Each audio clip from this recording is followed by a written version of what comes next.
हजूर आपने कहा था कि जो हमारी जमात में ये जो मेहंदी जैसी रस्में होती हैं जिसमें कि लड़का और लड़की एक साथ बैठते हैं और जो सारे लोग होते हैं वो इकट्ठे होते हैं, तो आपने इस्लाम में अहमदियत में ये मना क्यों किया कि सारी रस्में हम ना करें? इसके पीछे नहीं बात यह है कि इस्लाम में है कि जो चीज़ ऐसी है जो किसी की तकलीफ़ का बायस बनती है, दिखावा है या शो ऑफ है, जिससे दीन को कोई फ़ायदा नहीं बल्कि नुकसान होते हैं बाज़ जगह पे, वो चीज़ें रस्में हैं, बिद्दतें हैं, उनको नहीं करना चाहिए। हैं, ठीक है? वो ऐसी एडिशन है दीन में जो उसको बदनाम करती हैं। ठीक है? हज़रत सल्लल्लाहु अलैहि वसल्लम के ज़माने में तो ये होता था, लोगों की ख्वाहिश होती थी ना कि सल्लल्लाहु उनकी शादियों में शामिल हों, लेकिन मसरूफियत की वजह से नहीं होते थे। बड़े बड़े करीबी साहबी थे। एक दिन एक साहबी आए, नौजवान थे, उन्होंने देखा कि ने देखा कि उनके कपड़ों पे ना कुछ जर्द रंग के कुछ छींटे पड़े हुए हैं फूल से। उन्होंने कहा ये क्या? उन्होंने कहा मेरी शादी कल हुई है तो उसका इजहार के तौर पर है। ने फरमाया बड़ी अच्छी बात है। फिर फरमाया कि दावत वलीमा भी की कि नहीं, चाहे थोड़े सी चीज़ से करो, दावत वलीमा होनी चाहिए। तो इस्लाम में जिस चीज़ की हुक्म है, इजाज़त है, ऐलान है, वो है शादी, निकाह का ऐलान, शादी का ऐलान। उसमें दावत जो तुमने करनी है कर दो। फिर जो सबसे ज़्यादा बड़ा हुक्म है उस दावत का लिए, जो असल हुक्म है, वो दावत का एक हुक्म है, वो दावत वलीमा का है, जिस पे सल्लम ने दौर दिया। वहाँ अपने रिश्तेदारों को, दोस्तों को, सारों को बुलाओ, दावत करो अच्छी, बेशक जैसी जिसकी तौफीक है वो कर ले। मेहंदियाँ शहंदियाँ तो कोई इस्लाम में नहीं लिखा हुआ है। और फिर ये है कि लड़के का तो काम ही कोई नहीं मेहंदी, अगर मेहंदी लगानी भी है तो लड़की दुल्हन ने लगानी है ना। लड़के को मेहंदी लगा के तो लड़की नहीं बनाना दूल्हा को, हैं? तो लड़की, मैंने मना नहीं किया मेहंदी से, लेकिन मैंने ये मना किया है कि लोगों ने मेहंदी को इस तरह रस्म बना लिया है कि बड़ी बड़ी दावतें करते हैं। दुल्हन की अपनी ख्वाहिशें भी होती हैं, ठीक है, रिश्तेदारों की भी होती हैं। एक दिन पहले शादी से मेहंदी करो बेशक, लेकिन उसमें जो बहुत करीबी सहेलियाँ हैं ना लड़की की, दुल्हन की, वो आएँ, उसके करीबी अजीज़ रिश्तेदार आ जाएं। और अगर बहुत बड़ा ख़ानदान है और घर में नहीं एक जगह हो सकते तो छोटा सा फंक्शन कर सकते हो तुम हॉल लेके कि जिसमें गैदरिंग हो। लेकिन ये नहीं है कि उसमें दोस्त और बेतहाशा लोग इर्द गिर्द के, पीस विलेज में शादी हो रही तो पूरा पीस विलेज और बोर्ड ऑफ पीस और हैं, और करीबी शहर के जो लोग हैं वहाँ के भी लोगों को भी बुला लो कि जी हमारी मेहंदी हो रही है। वो एक फजूल खर्ची है जो नहीं होनी चाहिए। ठीक? और इस्लाम ने कहीं नहीं कहा। बाकी छोटे पैमाने पे मेहंदी खुशी जो करनी है, लड़कियां बैठ जाती हैं, ढोलकी भी बजा लेती हैं, शादी के अच्छे पाक गाने गा लेती हैं, लेकिन ऐसे गाने गाओ जिसमें शिरक ना हो। बहुत सारे इंडियन गाने ऐसे हैं जिनमें शिरक होता है, देवी देवताओं के नाम लिए जाते हैं, वो नहीं गाने चाहिए। दुआया नज़्में पढ़ो, दुआया और अच्छे पाकीज़ा शेर वाले गाने जो हैं, ख़ुद भी अहमदी लड़कियों को चाहिए शायर को बनाएं।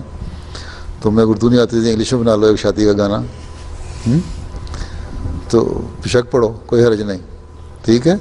मैं ये नहीं कहता बिल्कुल घुट के बैठ जाओ और बजाय कहीं तुम्हें ऐसी फ्रस्ट्रेशन पैदा हो जाए, कहीं अपने आप को निकाल ना सको जज्बात, लेकिन उनको लिए एक लिमिट होनी चाहिए। उस लिमिट के अंदर रहो और जो मर्ज़ी करो। ठीक है? हया औरत का एक बहुत बड़ा जेवर है, उसको हिफाजत करो हया की। अब इसने कहा ना दुल्हनें आ जाती हैं, अब जो दुल्हनें इस तरह आ जाती हैं इसका मतलब हया नहीं है उसमें। ठीक है? हया हमेशा औरत की इज़्ज़त बढ़ाती है। ठीक है ना? ईसाई औरतें भी पहले बड़ी हयादार होती थीं, लिबास भी उनके लंबे होते थे, जो उनमें ख़ानदानी होती थी उनके लिबास और भी अच्छे होते थे, बाजू लगे हुए, स्कार्फ पहने हुए। ये तो ऐसा ऐसा औरत की आज़ादी। बल्कि इंग्लैंड में एक ईसाई औरत ने लिखा एक आर्टिकल, उसने लिखा है कि ये मर्द जो कहते हैं ना आज़ादी, औरत को आज़ादी दो और इनको जो चाहें पर्दे उतार दो, इनके लिबास नंगे कर दो। असल में ये औरत की आज़ादी नहीं चाहते मर्द, बल्कि अपने आप की जो ख्वाहिशात हैं उनको पूरा करना चाहते हैं। ठीक है? और औरत, उसने लिखा है औरत इनके हाथों बेवकूफ़ बन जाती है मर्दों को। इसलिए औरत की अपनी एक सेंटिटी जो है, तुम्हें बहरहाल एक मेहंदी औरत को बड़ा चेस्ट होना चाहिए, उसका ख्याल रखो, ठीक। बाकी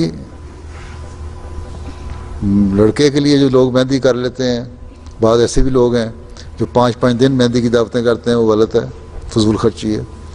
तुम ज़रा सोचो, अफ्रीका में, पाकिस्तान में बहुत सी गरीब लड़कियां जिनको शादी के लिए, जिनके पास 2 जोड़े भी नहीं होते, तुम्हें अगर चाहिए तो हमदर्दी, अल्लाह ताला ने कहा है ना कुरान की में भी कि दूसरों से हमदर्दी करो, दूसरों का ख्याल रखो, तो इतने पैसे खर्च करने हैं तो उनको दो।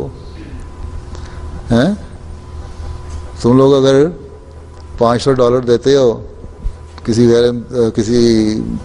थर्ड वर्ल्ड में किसी अहमदी लड़की की शादी के लिए, किसी गरीब बच्ची की शादी के लिए, तो पाकिस्तान में वो 50,000 रुपया बन जाता है, तो थोड़ी सी गरीबाना शादी हो जाती है।